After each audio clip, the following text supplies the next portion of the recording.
Oke, jadi seperti itu.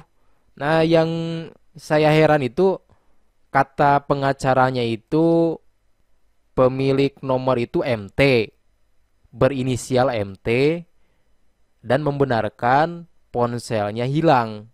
Jadi si MT ini mengaku ponselnya hilang ya. Tetapi kalau kita scroll ke bawah masih di laman jawapos.com. Halo sobat YouTube, selamat datang kembali di channel ini dan kali ini kita masih akan membahas mengenai nasib dari pasangan suami istri yang berniat untuk mengembalikan HP temuan tetapi malah menjadi tersangka. Kita mulai kronologinya itu dari bukti CCTV. Kalau kita perhatikan ini ada CCTV yang diunggah oleh akun YouTube Tribun Medan Official. Laki-laki ini adalah pemilik dari ponsel. Kita play, memilih-milih baju atau celana, kemudian HP-nya disimpan di tumpukan celana. Nggak tahu kenapa disimpan di sana, tetapi tidak disimpan di saku ya. Nah itu dipercepat, berpindah ke sebelahnya, ponselnya nggak tahu lupa, tahu apa, dia memilih-milih baju di sebelahnya, tapi ponselnya tidak dia bawa ya. Itu dipercepatnya nggak tahu durasi berapa lama ya, apa hitungan menit atau jam, kurang tahu persis. Jadi harus diverifikasi rekaman CCTV secara keseluruhan selama 24 jam ya, di tempat kejadian perkara tersebut. Biar lebih jelas harusnya. Dia memilih-milih celana di sebelahnya, tapi ponselnya tidak dibawa. Disimpan, mungkin lupa. Atau mungkin ada pertimbangan lain, kita tidak tahu persis. Ini pemilik dari ponsel. Mungkin ada yang penasaran ya dengan pemilik dari ponsel ini, tapi tidak ada wawancara dengan orang yang mengadukan pasangan suami istri ini hingga menjadi tersangka. Kita lanjut lagi rekaman CCTV-nya. Nah, ini detik-detik pasangan suami istri ini datang ke tumpukan celana dan baju yang di atasnya itu ada ponsel dari laki-laki di hadapannya ternyata. Jadi pemilik ponselnya itu ada di hadapan pasangan suami istri ini, Siti Nur Aisyah dan Fajar ya kalau nggak salah. Pasangan suami istri ini melihat-lihat baju, celana, kemudian mereka menemukan ponsel di hadapannya. Lalu ponsel tersebut diambil, mungkin maksudnya itu untuk diamankan. Mungkin maksudnya untuk diamankan, pertimbangannya mungkin ke sana ya. Diambil jadi oleh pasangan suami istri ini. Jadi si istrinya memberitahukan ke suaminya, kemudian si suaminya itu menyimpan ponsel tersebut ke tas pinggang. Mungkin pertimbangannya untuk diamankan dan berniat untuk mengembalikannya kepada pemilik ponsel yang hilang tersebut. Selanjutnya setelah kejadian ini, dari kronologi yang saya dapatkan yang diangkat oleh halaman newsdetik.com, menurut keterangan atau penjelasan Kapolsek Tanjung Morawa, disebutkan Kapolsek Tanjung Morawa AKP Sawangin menjelaskan ada seorang laki-laki belanja di Suzuya pada tanggal 26 Desember ketinggalan ponsel. Dia cek ke Suzuya, tahu dia kehilangan HP, nah dia membuat pengaduan ke Polsek. Nah, kalau sudah seperti ini, otomatis orang yang mengambil HP tersebut, menemukan HP tersebut, bisa jadi tersangka ya kalau menurut hukum. Karena ini sudah diadukan. Kemudian diceklah bersama dengan anggota Polsek ke Suzuya. Di TKP tersebut didapatkanlah bukti CCTV benar dia kehilangan, termasuk pasangan suami istri tadi yang menemukannya ya. Lalu diselidiki dan didapatkanlah kartu kredit dari pasangan suami istri ini atas nama suaminya. Didapatkan namanya, kemudian dilihat di media sosial. Jadi ketemu orangnya, ketahuan orangnya. Lalu setelah itu apa? Petugas mencari tahu siapa yang kenal dengan pasangan suami istri ini ya. Sampai kemudian ada yang mengenal suaminya yang bernama Yunita. Nah, itu kita dapatkan dari kronologi di sini, di Jawa Pos. Di Jawa Pos. Nah, di laman Jawa Pos disebutkan menurut pengakuan pasangan suami istri tersebut, mereka sempat menunggu di kawasan supermarket. Jadi bukan di TKP ya, maksudnya masih di supermarket tapi di tempat lainnya. Berharap ada yang menelepon ke nomor ponsel itu agar mereka bisa memulangkan. Nah, ini ya, catatan penting. Hanya saja karena tidak ada yang menghubungi, lalu mereka pulang membawa HP itu karena sudah larut malam. Sampai akhirnya 4 hari kemudian pada tanggal 30 Desember, kejadian tanggal 26, pada tanggal 30 Desember seseorang menghubungi temannya Fajar. Dan pasangan suami istri ini, Fajar itu kan suaminya. Pasangan suami istri ini disebut terlibat kasus pencurian telepon genggam di Suzuya. Otomatis saja keduanya heran dan berusaha menghubungi orang yang memberikan informasi tersebut. Informasi keduanya terlibat kasus pencurian ya. Namun saat ditelepon, pria yang di seberang telepon mengaku bukanlah pemilik telepon genggam itu. Orang itu memberikan nomor kontak yang lain. Nomor kontak pemiliknya ya. Roni menyebut kedua kliennya kemudian menghubungi nomor kontak yang diberikan. Pemilik nomor itu berinisial MT. Kemudian membenarkan bahwa ponselnya hilang. Orang tersebut kemudian meminta kliennya untuk mengantarkan ponsel tersebut ke. Kita lanjut masih di laman jawapos.com.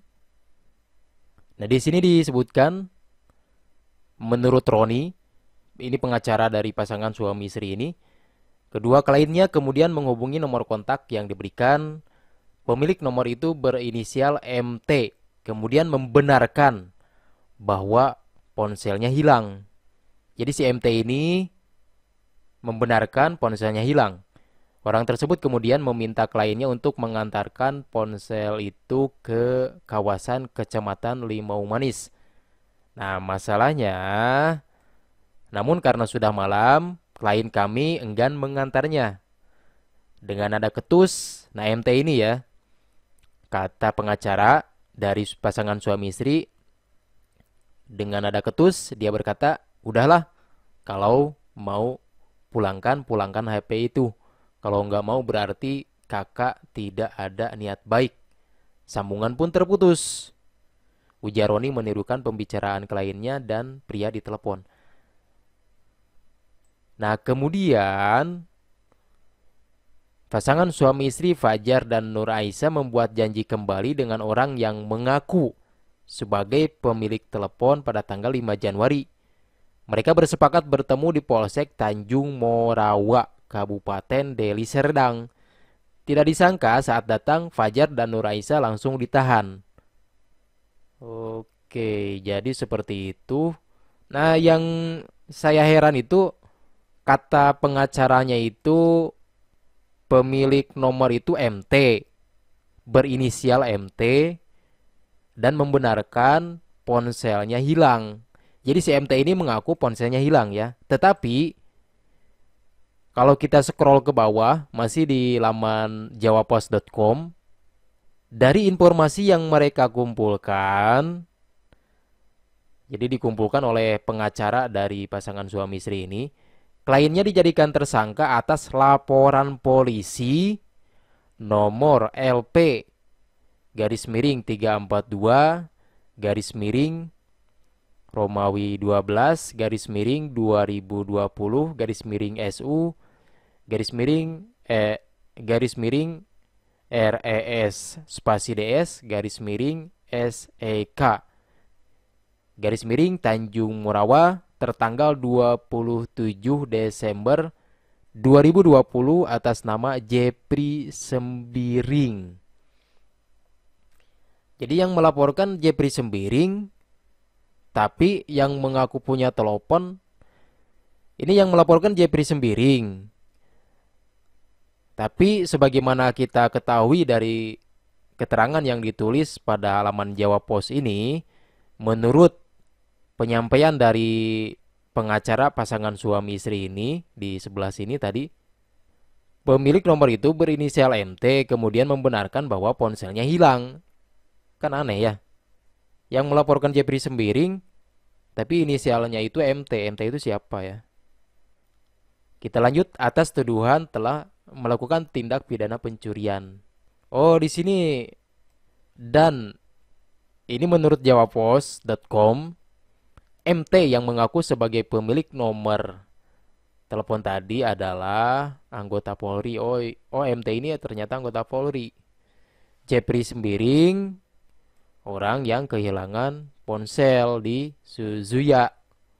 Nah, lalu bagaimana ceritanya? Ada penyampaian dari pasangan suami istri ini, mereka mengklaim atau mengaku diperas oleh aparat ya. Nah, ini kita lihat dulu ke laman newsdetik.com.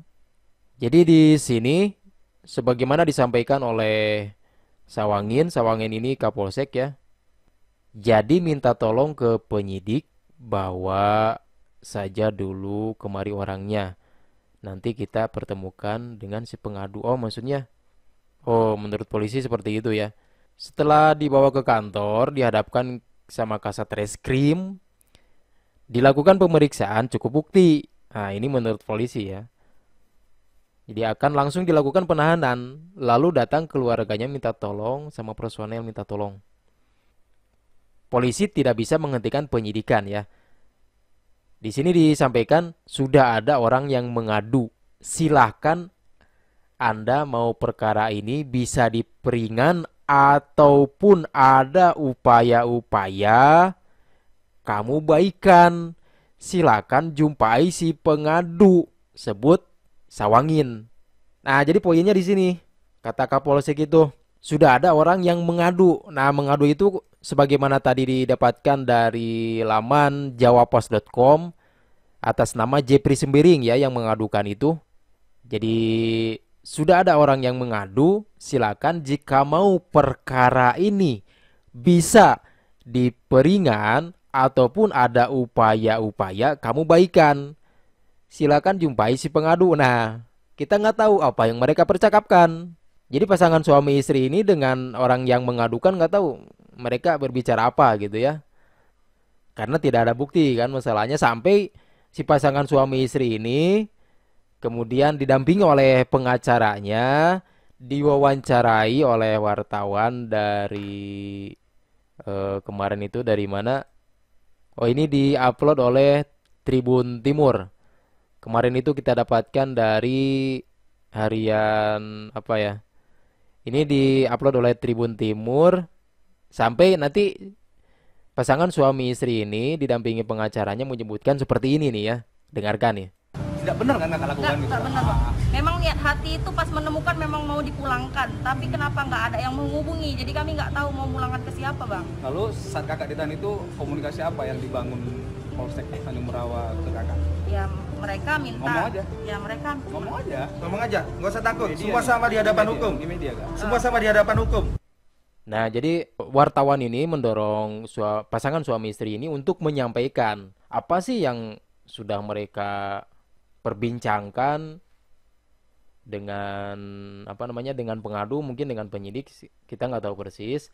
Tapi sampai kemudian setelah didesak oleh Setelah wartawan meminta untuk menyampaikan apa yang telah mereka perbincangkan, keluarlah pengakuan seperti ini. Mereka itu bilang bahwasanya kalau memang mau damai Ya. secara kekeluargaan, korban minta 20 juta. Ya.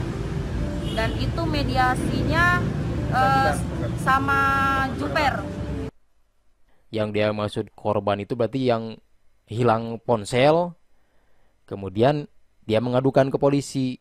Nah, berarti atas nama ini ya. Ini pengakuan dari pasangan suami istri ini. Lanjut lagi. Sama Juper yang mediasi minta 20 juta, cara cabut perkara itu 15 juta. Jadi total 35 juta. Apa respon kakak? Ya respon saya kaget, handphonenya nggak segitu harganya, niat saya kan bagus mau mulangin handphone.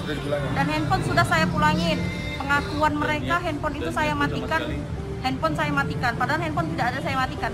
Di dalam BAP dipaksa Di dalam BAP saya dipaksa untuk mengakui bahwasanya saya mencuri. di dalam BAP ya. Di dalam BAP. Ini BAP-nya. Terus lagi di BAP, apa ada yang diperiksa semua? Suami apa diperiksa dari telanjang? Ya, jadi begitu kronologinya. Mungkin yang jadi perhatian di sini ya, saya kira sudah ada orang yang mengadu. Silakan jika Anda mau perkara ini bisa diperingan atau ada upaya-upaya, kamu baikan, silakan jumpai si pengadu, sebut Sawangin itu ya. Nah, lanjutannya itu saja upaya yang bisa kami tolong, upaya tahanan luar. Nah, jadi pihak kepolisian ini memberikan tahanan luar untuk kedua pasangan suami istri ini. Sekarang sampai saat ini perkara sudah maju ke kejaksaan. Kita dalam hal ini kami jelaskan tidak ada menerima duit tentang itu. Dan perkara telah maju sampai ke jaksa, sebut Sawangin. Jadi menurut polisi seperti itu ya. Sawangin menyebut mereka sempat ditahan lalu diberikan penangguhan penahanan. Ia penangguhan penahanan, perkara maju, perkara tinggal nunggu P21, lengkap perkara kita kirim, sebut Sawangin. Jadi seperti itu, silakan disimpulkan masing-masing. Yang pasti begini, pesan saya, sebenarnya kita bisa membahas menurut agama Islam itu bagaimana kalau kita menemukan barang temuan. Sebab itu memang barang ditemukan ya, bukan diambil dari orang, bukan hasil nyopet gitu, bukan, ditemukan di atas tumpukan celana atau baju. Langkah ya terbaik yang harusnya, tapi memang mungkin hal ini karena keterbatasan pengetahuan atau karena pertimbangan lainnya memutuskan untuk tidak melakukan hal ini ya. Pertama itu harusnya menghubungi bagian informasi atau pihak yang bertanggung jawab di tempat tersebut. Yang paling penting dokumentasi. Begitu menemukan barang berharga dimanapun itu, kita langsung dokumentasikan. Kalau tidak ada alat untuk mendokumentasikan, ya berarti kita harus menyerahkan ke pihak yang berwenang di tempat tersebut. Kemudian kita juga harus pastikan mendapatkan surat pernyataan atau surat serah terima ya. Serah terima barang tersebut disimpan di bagian informasi, misalnya di tempat perbelanjaan tersebut. Jadi harusnya seperti itu. Langkah yang lainnya diumumkan di media sosial atau di tempat kejadian perkara. Jadi masih di seputaran itu. Intinya pesan admin di sini, kita perlu hati-hati kalau menemukan barang yang berharga. Jangan sampai barang tersebut disimpan, misalnya isinya narkoba. Kalau kita memegang barang tersebut, kemudian ada polisi, mereka tidak mau tahu, bukti kan ada di kita. Jadi seperti itu. Hati-hati saja.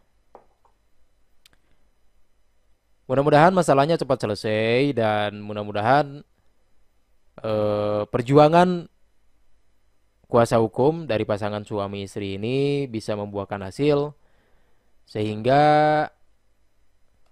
ini kan menurut polisi itu ancaman hukumannya itu berapa ya? 5 tahun ya kalau nggak salah.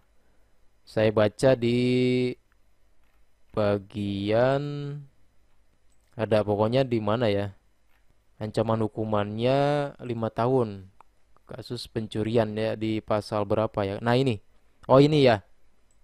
Setelah kita menerima pengaduan di situ dalam pasal barang siapa mengambil sebagian atau seluruhnya dengan melawan hak itu dikategorikan dalam undang-undang tindak pidana adalah pencurian. Dilakukan 2 orang, jadi pasal yang kita kenakan 363 sub 362 dengan ancaman hukuman 5 tahun penjara. Sebut sawangin. Nah, tapi kata kuasa hukumnya seperti ini. Merujuk pada Perma 02 tahun 2012 tentang penyesuaian batasan tindak pidana ringan dan jumlah denda, bahwa tindak pidana ringan dengan nilai kerugian maksimal 2,5 juta, kemudian harga HP kurang dari 2 juta ditemukan dan dikembalikan, bukan mencuri. Jadi memang dikembalikan ya. Ponselnya sudah dikembalikan di kantor polsek gitu. Jadi sementara ini bahasan sampai di sana. Terus pesan admin juga, jangan pernah berhenti memotivasi diri untuk tetap menjadi orang yang baik, orang yang jujur. Dimanapun kita berada, dimanapun kita hidup, tetap menjadi orang yang baik dan menebar kebaikan dimanapun kita hidup, dimanapun kita berada. Oke, cukup demikian dan terima kasih sudah menonton sampai selesai. Jangan lupa dukung terus channel ini dengan klik tombol subscribe dan aktifkan lonceng notifikasinya. Jangan lupa juga untuk men-share dan ikut berkomentar di video-video dari channel ini. Terima kasih. Kita akan lanjut di video-video berikutnya.